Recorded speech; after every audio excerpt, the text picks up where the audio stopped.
Okay, Assalamualaikum warahmatullahi wabarakatuh dan selamat sejahtera. Okay, hari ini cikgu nak habiskan bahagian hujah ni. Okay, tajuk kita hari ini, objektif kita melengkapkan hujah induktif. Okay, jadi untuk melengkapkan hujah induktif ni, okay, kita perhatikan di sini. Biasanya hujah induktif ni dia ada beberapa premis lah. Selalunya lebih daripada dua lah. Kalau hujah deduktif, selalunya ada dua premis sahaja dan satu kesimpulan. Tetapi untuk hujah induktif, dia ada beberapa premis. Okay, kita tengok di sini, soalan A di sini. Okay, setiap baris ni, setiap baris di sini dia mewakili premis lah. Ini premis 1, kan? Premis 1, premis 2, premis 3, premis 4. Ada 4 premis. Jadi daripada 4 premis ni, kita dikehendaki untuk bina kesimpulan. Nak bina kesimpulan. Okay. Biasanya dalam hujah induktif, kita tak diberi soalan untuk melengkapkan premis. Kita cuma diberi soalan untuk melengkapkan kesimpulan sahaja. Okay, nah? Jadi kita akan bincang soalan yang pertama dulu. Okay, tengok sini lah. Okay, untuk jawab soalan yang pertama ni, okay, kita tengok dulu dia punya kaedahnya lah. Kaedahnya. Okay, dia mula-mula kita perhatikan dulu beberapa contoh atau situasi yang khusus. Okay, di sini ada 1, 2, 3, 4. Ada 4 nombor yang disusun dalam urutan yang tertentu. Okay, dan setiap nombor di sini ada dia punya operasi dia. Okay, nah. Okay, perhatikan apa ciri-ciri yang sepunya yang ada dalam operasi dia. Ciri-ciri yang sepunya. Okay. Contohnya di sini kita perhatikan daripada premis 1, premis 2, 3 dan 4. Ciri sepunyanya ialah sini ada kuasa 2, semua ada kuasa 2. Itu namanya ciri sepunya. Kemudian semua ada tolak, operasi yang sama dan semuanya 5, di hujungnya 5. Okay. Jadi kita cuma perhatikan bahagian operasi saja. Yang bahagian sebelah kiri ini yang merupakan jawapan kepada operasi ini kita abaikan. Jadi kita tak payah tengok lah. Jadi kalau tak payah tengok maksudnya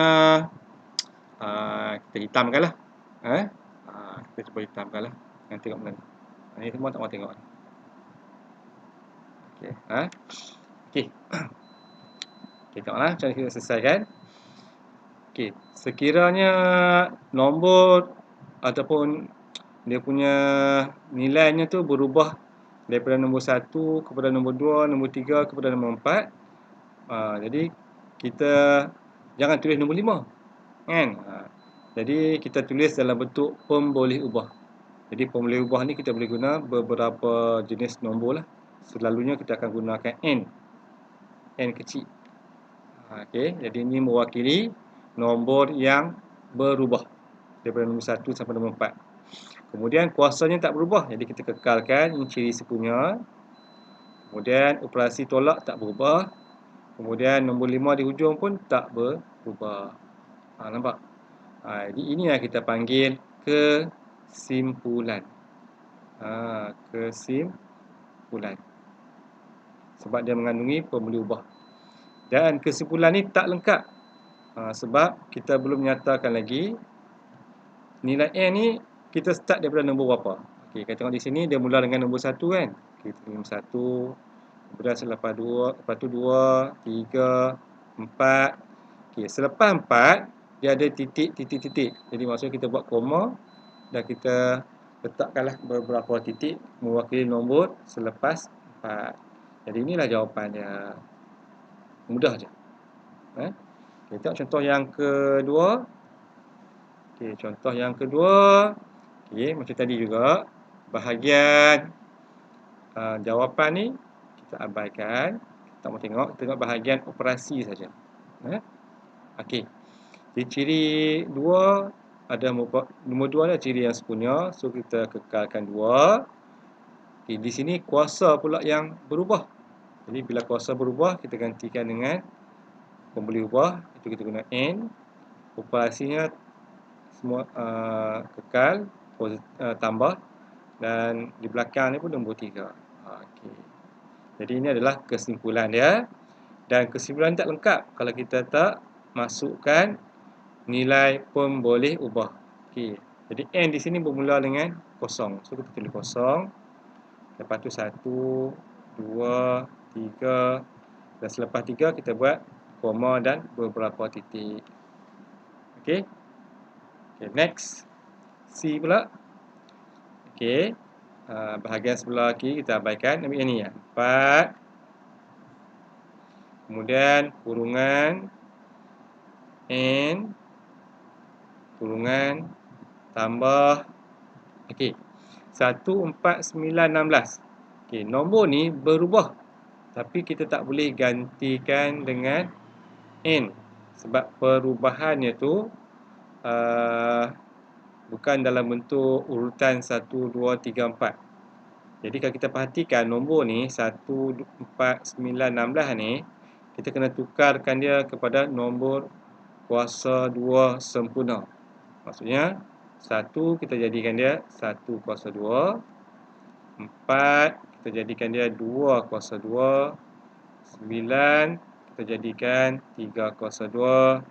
Begitu juga 16 kita tukarkan jadi 4 kuasa 2. Okey, jadi 1, 4, 9, 16 ni kita gantikan dengan 1 kuasa 2 hingga 4 kuasa 2. Okey, perhatikan di sini. 1 kuasa 2, 2 kuasa 2, 3 kuasa 2, 4 kuasa 2. Jadi ada urutan 1, 2, 3, 4 di sini. Okey, jadi 1, 2, 3, 4 ni kita gantikan dengan N. Dan kuasanya tetap 2, kita letakkan 2 di sini. Itu cara dia. Jadi kamu kena alert lah. Bila tengok ada nombor kuasa 2 sempurna, tukarkan dia kepada bentuk begini. Dan tak lengkap sebab kita belum masukkan lagi nilai N nya. Kita masukkan 1, 2, 3, 4. Selepas tu kita buat koma dan beberapa titik. Okay, siap? Okay, next. Okay. Okay, sini nampak agak mudah juga. Okey, nombor 3 adalah merupakan ciri sempurna. Saya kekalkan. Kemudian ada kurungan. Dalam kurungan nombornya berubah. Gantikan dengan N. Tutup kurungan semula. Operasinya tambah. Okey, kemudian letakkan 2. Kemudian kurungan lagi. Okey, tengok sini. Okey, di sini dia mula dengan kosong. Kemudian berubah menjadi 1, 2, 3.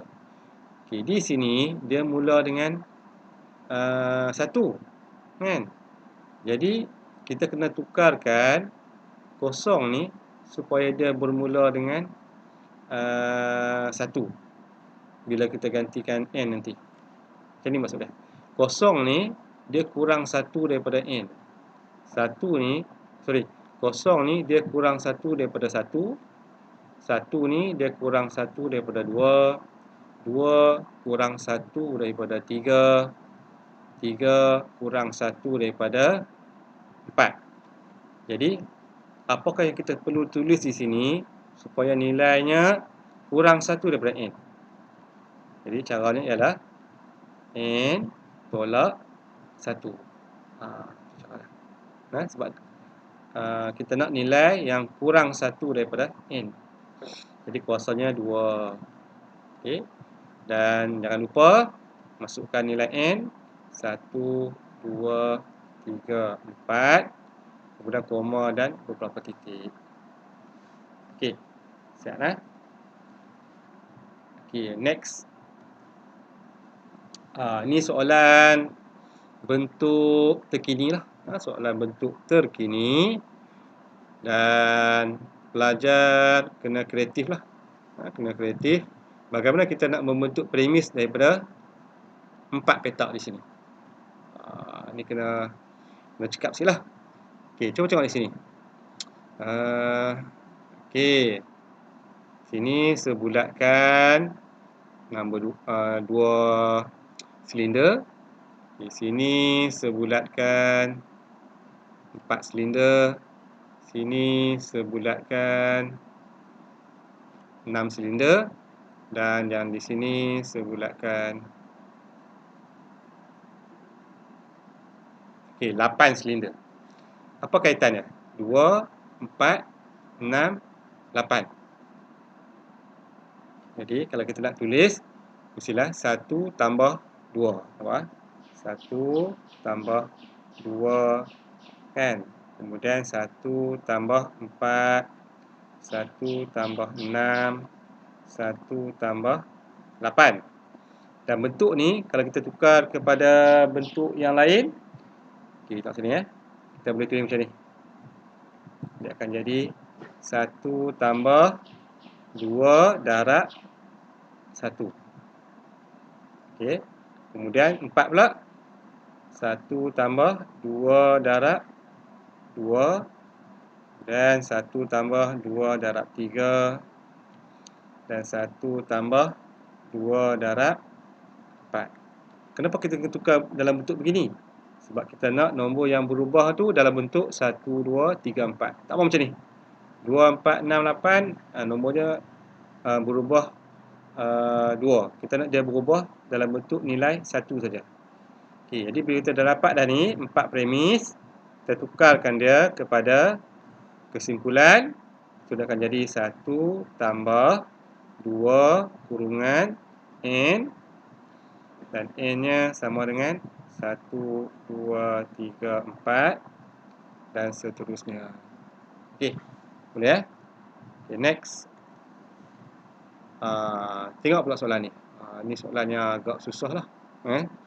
Tapi tak apa, kita cuba tengok. Okey.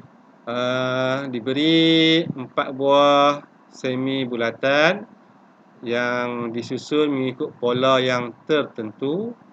Jejari semi bulatan yang terbesar ialah 32 cm.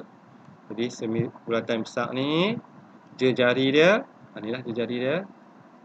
Jejari dia sama dengan 32. So tulis sini 32. Okey.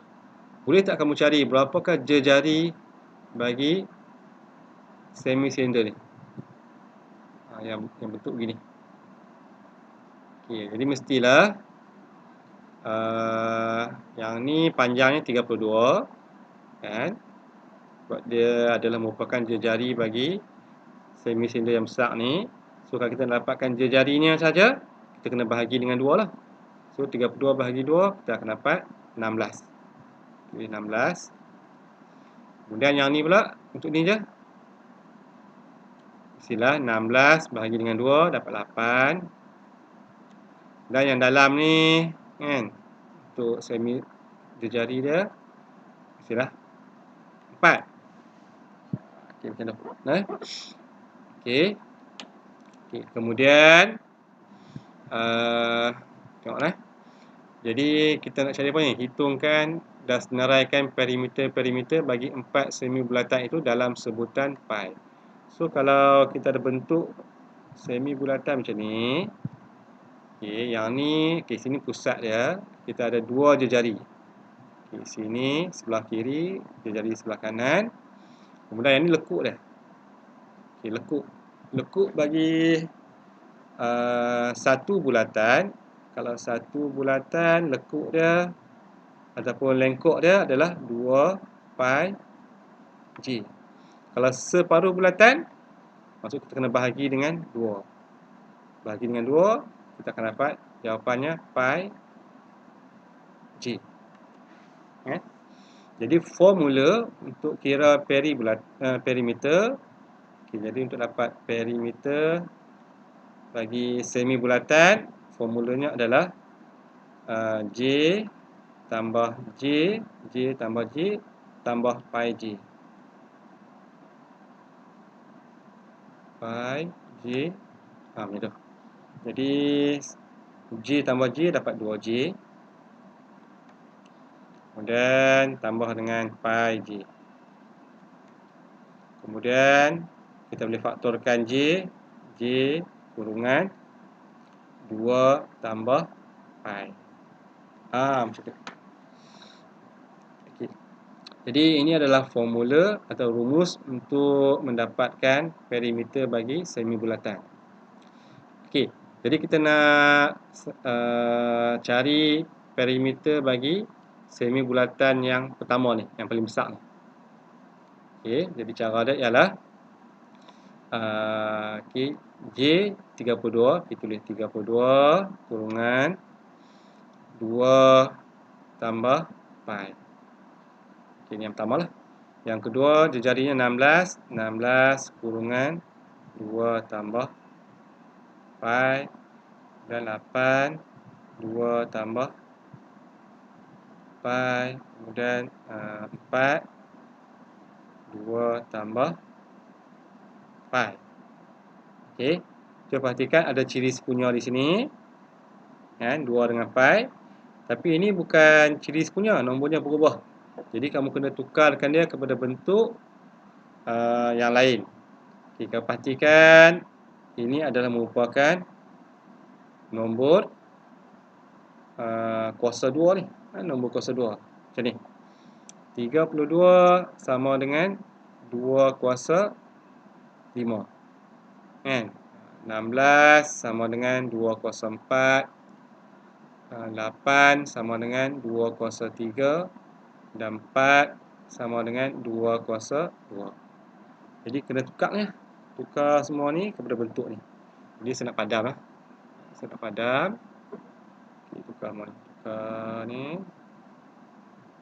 Okey. Okay, saya tulis balik dalam bentuk ni. 2 kuasa 5. Okey, 2 kuasa 4. 2 kuasa 3. Dan 2 kuasa 2. Jadi, okey, ini adalah jawapan untuk soalan A. Soalan A. Kan? Kemudian untuk soalan B, berdasarkan dapatan daripada A, tunjukkan pola perimeter bagi 4 semi bulatan ini ialah 2 kuasa 6 tolak 1 kurungan N tambah 2. Okey. So sekarang ni, cuba perhatikan tengoklah. Sini 2 kuasa 5. 2 kuasa 5. Sini 2 kuasa 6 tolak N. Apa? Jadi sekarang ni kita kena ubah sesuai sikit lah. Ubah sesuai sikit. Kita tulis dalam bentuk macam ni.